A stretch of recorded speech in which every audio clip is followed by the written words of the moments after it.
Good morning students. Result से related एक breaking news आ रही है कि GNDU इवन सेमेस्टर एग्ज़ाम्स का रिज़ल्ट आ गया है।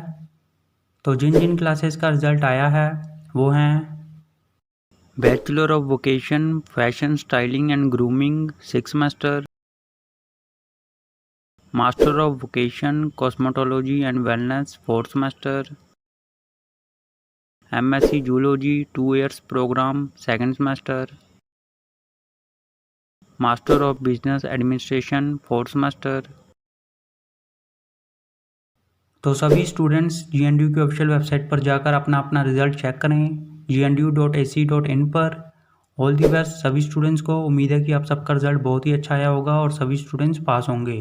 तो जैसे ही किसी और क्लास का या फिर किसी सेमेस्टर का रिजल्ट आता है तो हम आपको बता देंगे। तब तक इस वीडियो को लाइक कर दो, शेयर कर दो, चैनल सब्सक्राइब कर दो और बेल आइकन ज़रूर प्रेस कर देना। Thank you.